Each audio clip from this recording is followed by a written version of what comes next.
Assalamualaikum warahmatullahi wabarakatuh.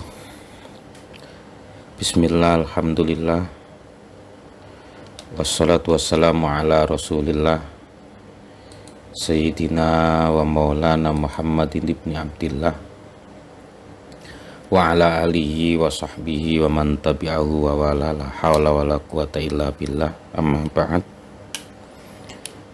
Para sahabat sekalian yang selalu dimuliakan oleh Allah Subhanahu wa ta'ala, alhamdulillah kita masih diberi umur panjang oleh Allah Subhanahu wa ta'ala sehingga masih bisa berjumpa kembali di channel YouTube saya. Kali ini saya ingin membahas tentang mimisan. Apakah mimisan itu bisa membatalkan sholat? Nah, ini yang ingin saya bahas. Pembahasan ini sebenarnya sudah saya tulis di dalam website saya, yaitu islamiro.com, dan ini saya hanya membacakan apa yang sudah tertulis di sini, bahwa darah mimisan yang keluar saat sedang melakukan sholat adalah salah satu dari contoh najis yang makfu. Ketika kita sedang sholat, kemudian hidung kita keluar darahnya, lah ini makfu, tidak apa-apa. Lah, membatalkan sholat enggak? Ya, ini di sini disebutkan di dalam kitab Tuhfatul Muhtaj, yaitu juz 6 halaman 150 ya. Ini disebutkan ini, walau ra'afa fis sholati walam yusibhu minhu illal qalilu lam yaqta'ha wa in kathura nuzuluhu ala munfasilin anhu fa in kathura ma asobahu lazimahu qat'uha walau jum'atan khilafan liman wahama fihi au qoblaha, atau sebelum sholat. Jadi barang siapa dia itu mimisan pada waktu sedang melakukan sholat, terus mengenai dirinya, darah mimisannya itu mengenai dirinya. Nah, kalau yang mengenai dirinya itu sedikit, maka tidak apa-apa, diteruskan saja sholatnya, walaupun darah yang keluar dari hidung ini banyak sekali, nggak masalah. Yang penting yang mengenai diri kita itu kok sedikit, maka itu masih makfu dan silakan sholatnya diteruskan. Tapi kalau yang mengenai kita, pakaian kita, badan kita misalnya kok banyak sekali, maka kita wajib membatalkan sholat. Kalau sebelum sholat gimana? Mau sholat ternyata mimisan, dan mimisan itu terus nggak berhenti-berhenti, jadi hidungnya itu keluar terus nggak berhenti-berhenti. Jika dia punya harapan atau prediksi lah, bahwa sebelum waktu itu habis, ini darah yang keluar ini akan selesai misalnya, nggak apa-apa, ditunggu sampai darahnya ini benar-benar mampet baru dia melakukan sholat.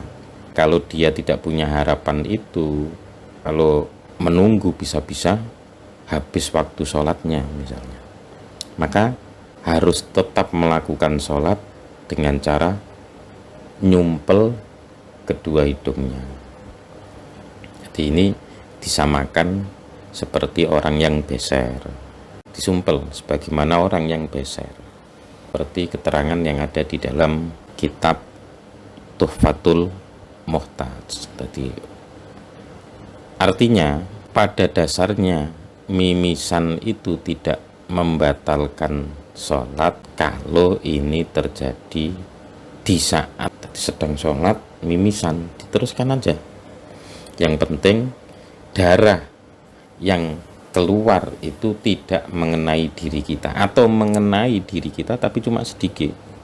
Ya, kecuali kalau yang mengenai diri kita, badan kita, tempat kita sholat misalnya, ini banyak, maka ya wajib membatalkan sholat, walaupun itu sholatnya sholat Jumat. Jadi walau ro'afa fis sholati walam yusibhu minhu illal qalilu lam yaktoha wa in kathura nuzuluhu alamun fasilin anhu fa in kathura ma asobahu lazimahu qot'uha walau jum'atan khilafan liman wahama fihi au qoblaha wadama fa in roja ing kita'ahu wal waktu muttasaun intazorohu wa illa tuhfazu kasalisi. Artinya gini, jika seseorang mimisan saat sholat dan darah yang mengenainya hanya sedikit, maka ia tidak diperbolehkan untuk memutus sholatnya, meskipun darah mimisan yang keluar dalam jumlah yang banyak dan mengenai perkara yang terpisah dari dirinya. Namun jika darah mimisan yang mengenai dirinya dalam jumlah yang banyak, maka ia wajib memutus sholatnya, meskipun sholat tersebut adalah sholat Jumat. Meski ulama terjadi perbedaan pendapat dalam hal sholat Jumat ini. Dan jika darah mimisan itu keluar sebelum ia melakukan sholat, dan darah itu keluar terus-menerus, maka hal ini diperinci. Jika darah tersebut dimungkinkan berhenti pada waktu yang sekiranya cukup untuk dibuat sholat, maka ia harus menunggu berhentinya darah itu. Namun jika tidak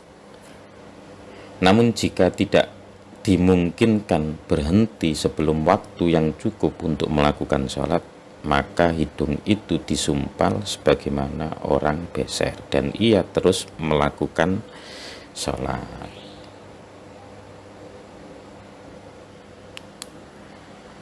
Saya kira cukup. Mudah-mudahan apa yang saya jelaskan ini bermanfaat. Akhirul kalam, wassalamualaikum warahmatullahi wabarakatuh.